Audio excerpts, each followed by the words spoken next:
ஆனா அவ்வளோ பெரிய கஷ்டம், அவ்வளோ பெரிய பிரச்சனை, குடும்ப பாரம் இருந்தாலுமே அது எல்லாத்தையும் மனசுக்குள்ளேயே வச்சுட்டு வெளிய அந்த வலியோட சிரிக்கிற ஒரு விஷயம் ஆமா. இருக்குல்லண்ணா, அது ரொம்ப கஷ்டம் இல்ல? என்ன மாரி நம்ம குடும்பத்துல பிரச்சனைலாம் இருக்கு? என்ன மாரி கஷ்டங்கள் எல்லாம் இருக்குண்ணா? ஃபேஸ் பண்ணிட்டு இருக்கீங்க? ஆமாண்ணா. கஷ்டம் அப்டின்னாக்கா, இப்ப சின்னதா ஒரு நல்லதுக்கு எதனா செய்யணும்னாலும் கடன் தான் வாங்கணும்.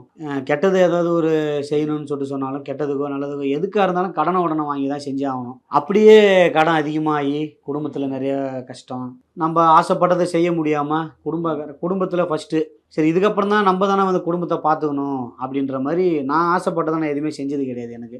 எனக்கு ஃபுல் அண்ட் ஃபுல் என் குடும்பம் தான். என் குடும்பத்த நம்ம குடும்பத்தில நெறைய கஷ்டமாயிடுச்சு. இந்த கஷ்டத்தெல்லாம் தீர்க்கணுமே அப்படின்ற மாரி தான் என்னுடைய மைண்ட் செட் ஃபுல்லாவே. எனக்கு இந்த இந்த இசைத்துறையில நெறைய சாதிக்கணும், போணும், வரணும் அப்படின்ற மாரிலாம் எனக்கு ஆசை. ஆனா குடும்ப கஷ்டத்தின் சூழ்நிலை காரணமாக நான் எதுவுமே பண்ண முடியாது. என்னுடைய ஆசைய நான் எதுவும் பண்றதில்ல. குடும்பம், ஃபேமிலி அப்படியே போயிடுச்சு.